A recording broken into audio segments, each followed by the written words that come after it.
Hello and welcome to another chess video on this beautiful Saturday.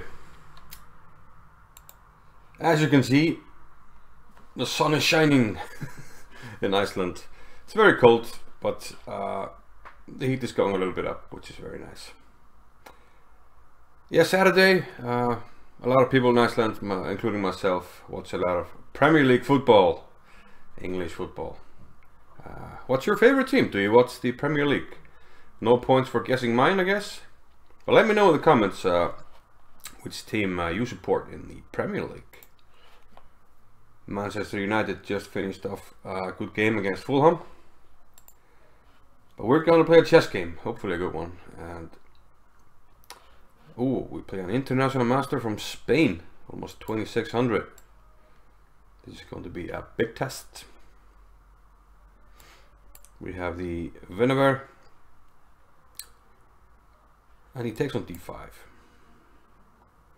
which is always a bit of a letdown. Those lines aren't as strategically strategically rich is what I wanted to say, but we must play nonetheless. Of course, nothing wrong with these positions for black. This is very close to equal, which is never a bad result out of the opening. So we have a slight time edge, which is good. It's very important in 3 minutes. I'll go queen d7 here. My intention is to take on d3. Okay, I'll just go bishop a5 here. He was hitting the c7 pawn.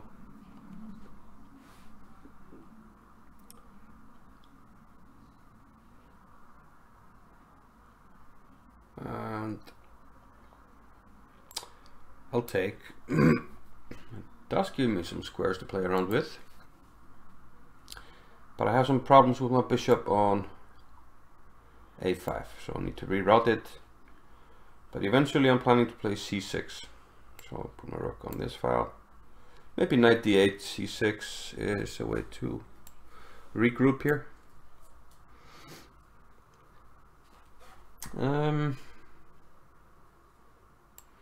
I will take a knight d8. He's catching up on the clock, but I still have a very slight edge.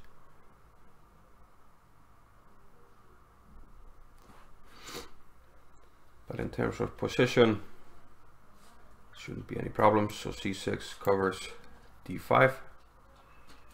And now, okay, he wants to jump at c5. So I'll keep the bishop on b6 for the time being.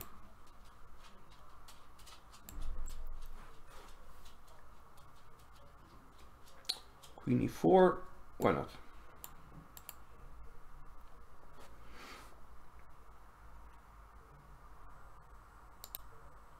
Okay, it doesn't take. 96. Oh, I blundered. No, well, maybe queen b3.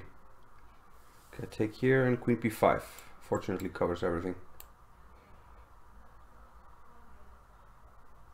I couldn't start like checking on b1 because he takes on b7 and everything is starting to fall apart, but I think he has to take now. Queen a7 is okay, it takes. It's really hard to claim anything here. I'll give him one chance to get a draw. If not, then we'll play for time. That comes to b6, he has to play b3. Okay, then I'll come back. I'm not sure. Okay, he wants to come here. I'll bring my king and play b6, stopping knight c5. And let's just bring the king here.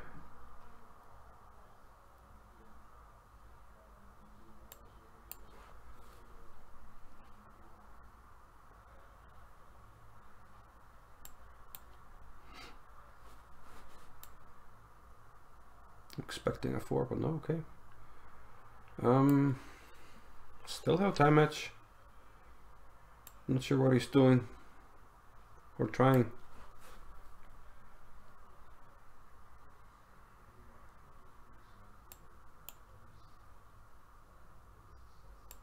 Yeah, I'm not sure f4 does anything. With g5, f5, f5, g5, I'm happy. I'm not sure where the knight is going. Maybe I'll play for h5 now. Okay. Perhaps slightly risky.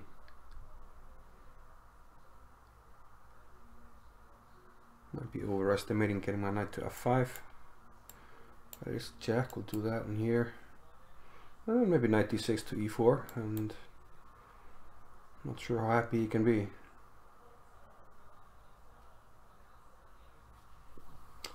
Knight e4, c, okay. He just blundered. I'll take with this pawn and knight d2 check.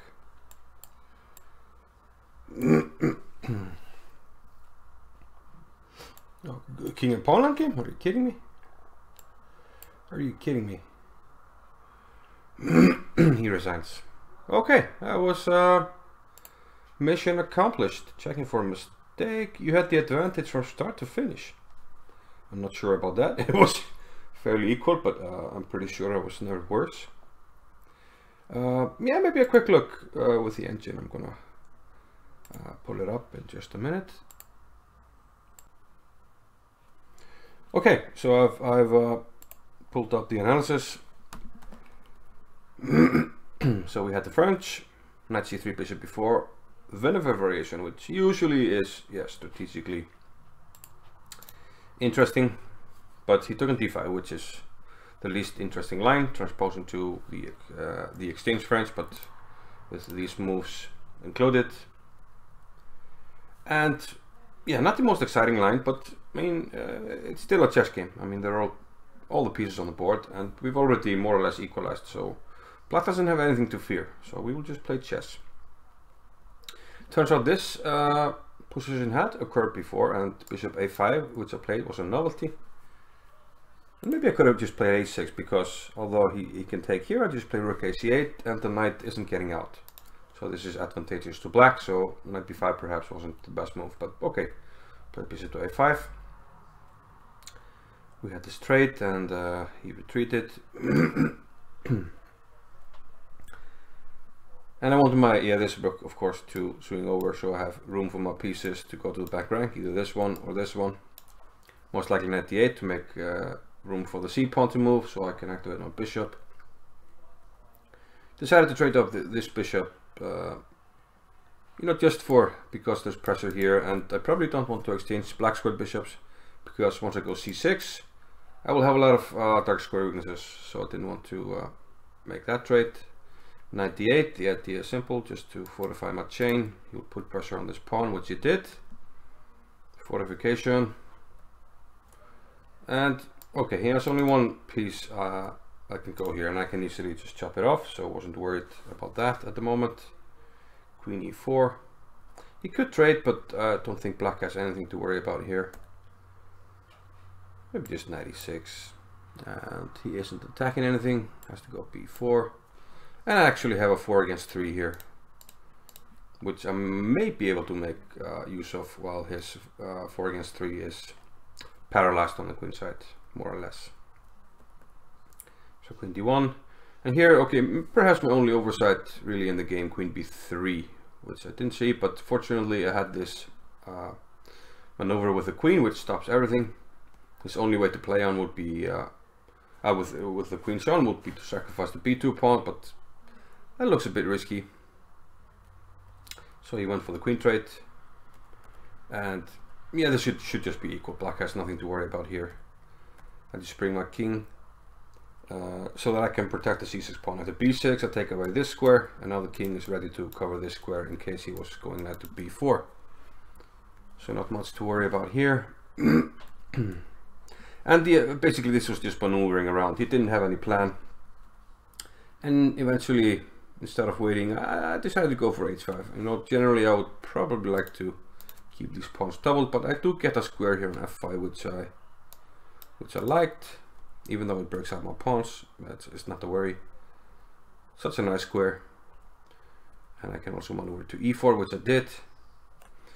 Here, however, I missed maybe this move, b4, undermining here, and black has some chances in the endgame. But I played knight d6. Yeah, and here he just blundered. It's probably a draw if he just moves the king, maybe king e3. Although we're starting to make some progress, and black is definitely for choice here in terms of pressing, although the objective valuation is probably a draw. But knight c4 just blundered because now he can't protect the pawn, and moving it as he did allows this fork, knight takes, and yeah, he's lost, but I didn't understand knight e3. I just immediately take, and he resigns. So, for example, king f3, I can just play c5. Even though he gets a pass pawn, I get double connected pass pawns, and I'm in time to stop this pawn. As you can see, I'm in the square.